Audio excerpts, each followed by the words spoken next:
Brush చేసి కిచెన్లోకి పోయేసరికి మా అమ్మ ఏమో ఇడ్లీ పిండితో అట్లు కోస్తుంది. ఇక సరే అయితే ఈ టిఫిన్‌కి ఏదో ఒకటి అనుకున్నాను. ఇక హాల్లోకి పోయి చూసేసరికి లాస్ట్ టైం మేము కొన్న జున్ను పౌడర్ తోటి జున్ను పాలు చేస్తుంది మా అమ్మ. ఇక జున్ను తిందామని చెప్పి. ఇంతలోపట నా అట్టు మాడిపోయింది. ఇంక ఏదో ఒకట్లే ఇక మాడిందని తినొచ్చా అని చెప్పి ఆ ప్లేట్ తీసుకొని ఇక డైనింగ్ టేబుల్ దగ్గరికి పోయినా. ఏమేమి ఉన్నాయని చూస్తే చారును, కూర ఉంది. ఇంత ఎర్లీ మార్నింగ్ వండేసింది మా మమ్మీ వంట కూడా. ఇక చిన్న ఫోనొచ్చింది. ఏందని చెప్తే డీటీడీసీ నుంచి కొరియర్ వచ్చింది సార్ అని చెప్పిండు.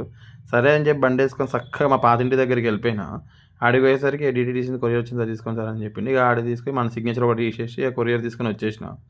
ఇక కొరియర్‌లో ఏముందంటే ఇక చూపిస్తా చూడుర్రి. ఇగో ఇవే ఉన్నాయి. మా గర్ల్ ఫ్రెండ్ కోసం బుక్ చేసిన. ఇవి నాకు రూ. 1 వచ్చినాయి. ఇక మధ్యాహ్నం ఏమో మా మమ్మీ నేను బయటికి పోయినప్పుడు శ్రీ నిత్య డిలక్స్ మెస్‌కొచ్చేసినాము. బయటికెళ్ళి వస్తుంటే ఆన్ ద వేలో కనిపించింది.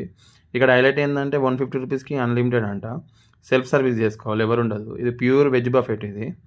ఇక మొత్తానికైతే ఇక అక్కడ టోకెన్ తీసేసుకొని వచ్చేసినాము. ఇక చూడుర్రి ఎన్ని ఐటెమ్స్